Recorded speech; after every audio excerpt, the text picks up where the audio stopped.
Hello, my name is Ali Gerard, and today I will be presenting upon juvenile delinquency. What is a delinquent is going to be my first slide. A delinquent is going to be a juvenile who has broken the law. So a juvenile who may have um, taken part in anything that may be against the law or against the rules and regulations of their jurisdiction. What causes a juvenile to act out? From the reading, we can see that there are many formulas and different ways of figuring out what makes a juvenile act out. We have um, different types of ways you can see that represented by the reading. We have people who may have been influenced by an older crowd or just their current group of friends who they've chosen to hang out with, or people may be shoplifting or committing crime themselves. So it's only natural that they themselves take part in activities such as those. And we also have broken homes and households with abuse.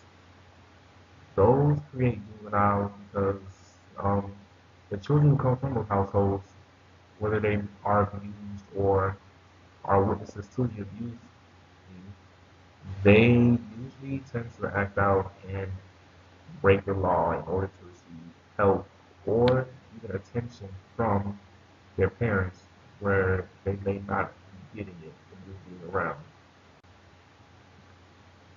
Um, the next slide was going to talk about how schools can assist in the juvenile issue. Now, what's true is that most kids are in school, and that includes kids who, in fact, break the law because school is an important thing in our nation, and the best place to reach kids is at school, and to reach them in a whole will be at school. And at school, there are different programs and different lessons that can be learned from either resource officers or individuals who are trained to deter, criminal instincts in children. And those programs include the DARE program, which is a program that fights against drug use, and the GREAT program, the GREAT program, which fights against gang-related activities and children joining violent gangs or gangs that may commit crimes. Now, this is important because at that young age, children are very impressionable, and with that comes that they can easily be lead into the right direction or the wrong direction, depending on who's speaking to them and who they choose to surround themselves around. Next slide is going to be about peer pressure and the lack of support in the household. Now, peer pressure is a very dangerous thing, especially if it's going to be a negative peer pressure. Negative peer pressure occurs when an adolescent may be hanging around the wrong crowd, children who commit crimes, or children who are maybe disrespectful to teachers or their own parents. Now, with this comes obviously the adolescent in the picture may want to copy or imitate what the other kids are doing, and that's bad because once they imitate or copy what the other kids are doing, it may become a trend, and it may be something they bring at home. It may escalate into something much more serious. And lack of support comes from when they're in a household.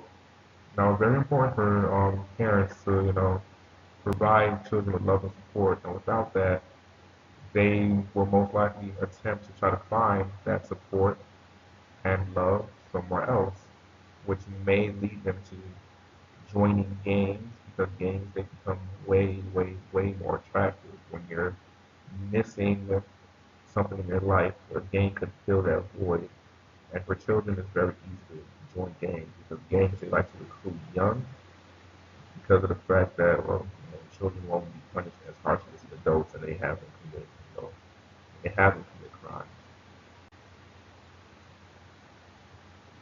Now, this next section, we're going to talk about juvenile courts. Now, in the court system of juveniles, they tend to be less harsh on the children than the adult courts are on the adults. That is simply because children are not entirely at fault when they commit a crime. Um, they aren't fully developed, which is a well-known thing that can be proved scientifically. Their brain functions aren't as developed as adults. They lack in making great decisions by themselves. They can also be influenced more easily, and a lot of the crimes are just done from just stupidity.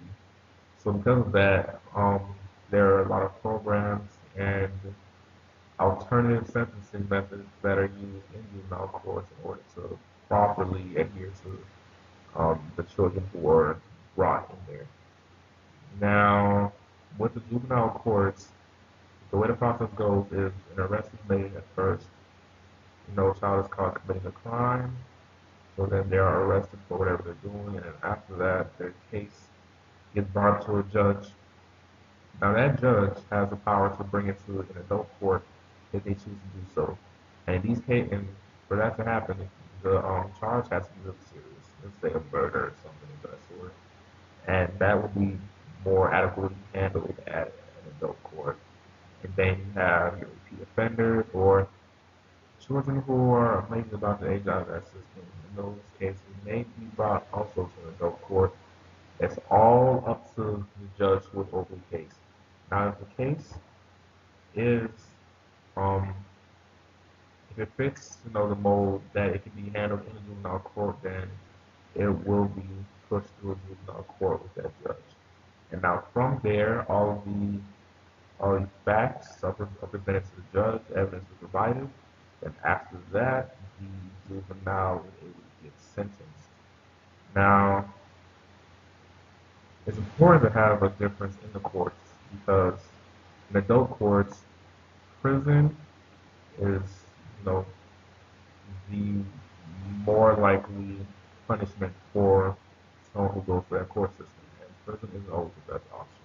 That's what we're going to get to a lot later. Now, we're going to talk about juvenile incarceration. Like I've said previously, prison isn't the best option for juveniles, and this is because once you're in prison, there's a type of it's a different type of environment than you're used to in the outside world. Prison allows you to develop skills that you wouldn't normally develop if you were living in the free world.